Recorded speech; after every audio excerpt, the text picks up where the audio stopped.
देखिए, कल 4:30 बजे कालका स्टील में ये हादसा हुआ था। तो जैसे ही 4:30 बजे हादसा हुआ तो 4:45 बजे फायर के पास में इन्फॉर्मेशन आई और फायर वाले वहाँ पर मौके पर गए। तो फायर वाले वहाँ पर जैसे ही मौके पर गए, हौज पाइप जैसे ही बिछा रहे थे और जब तक उनका पानी नहीं चल पाया था, इतने में ही वो ब्लास्ट हो गया।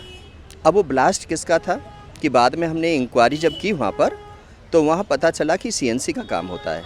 सीएनसी के साथ साथ वो लिक्विड केमिकल का भी कोई काम डिस्ट्रीब्यूशन का करते हैं, जिसकी वजह से जैसे सीएनसी में कोई मशीन में कटर होता है, उस काटने के लिए उस केमिकल का फ्लोराइड कोई केमिकल है, उस केमिकल को डाल करके उसको काटते हैं।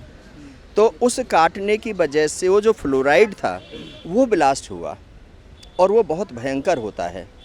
तो उस ब्लास्ट की वजह से जब तक पाइप नहीं बिछी, जब तक हमारी फायर ब्रिगेड की गाड़ियाँ उसको शांत नहीं कर पाईं, उसमें हमारे 2 फायरमैन, फायर ऑफिसर जल गए, ईआरबी के 2 जवान जल गए, 1 सब इंस्पेक्टर जल गया और जो वहाँ आसपास के जो लोग थे, जो अपने घरों में से तमाशा देखने के लिए आए थे, वो जल गए। कुछ लोग जो वहाँ पास पड़ोस के लोग, जैसे कालका स्टील और सिवी स्टील दोनों भाइयों की है, तो सिवी स्टील में जो काम करते थे 1-2 लोग, वो जो फायर को बुझाने के लिए वहाँ पर आए, वो भी जल गए। तो मैंने यहाँ पर उन सब लोगों से बात की है, उन सब लोगों से मिला हूँ और उसके बाद मौके की विजिट करके आया हूँ। अभी वहाँ पर बैरिकेड कर रखा है, अभी वहाँ पर पुलिस के लोग तैनात कर रखे हैं, अभी वहाँ चारों तरफ से बैरिकेड कर रखा है, क्योंकि कुछ लोग सफदरजंग हॉस्पिटल में भेज दिए गए हैं और कुछ लोग यहाँ आईसीयू बीके में हैं।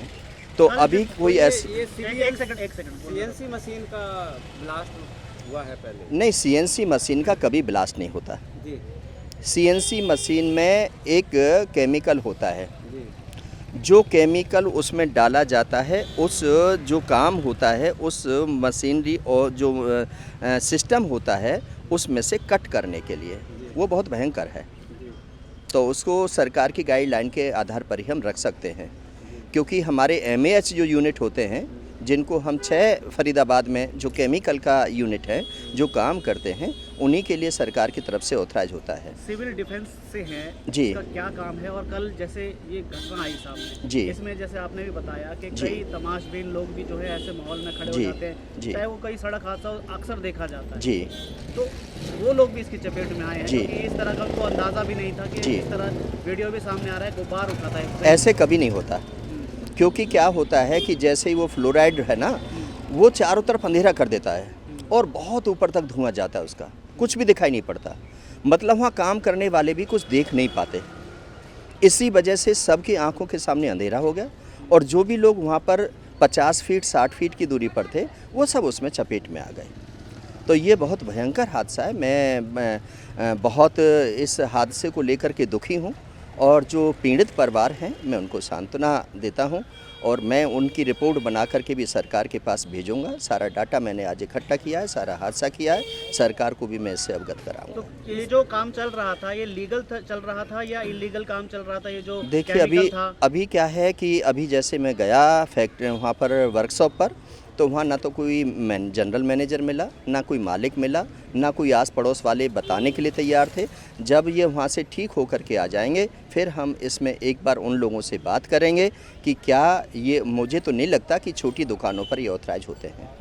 मैं अपने व्यक्तिगत तौर पर मैं कह सकता हूँ कि मुझे नहीं लगता कि इस प्रकार का जो इसके लिए परमिशन लेनी पड़ती है। अगर ये अनऑथराइज निकलता है तो इसके ऊपर क्या कार्रवाई? सरकारी कार्रवाई जो बनती है वो तो बनेगी। लगभग कितने लोग घायल हुए हैं और कुछ 42 का आंकड़ा आ रहा है। कोई खत्म भी हुए हैं? ना, कोई नहीं ख़त्म हुआ अभी तक। सीरियस हैं, 2 फायर ऑफिसर सीरियस हैं और 1 सब इंस्पेक्टर सीरियस है और दोनों ही सफदरजंग में है। पूरा लैंड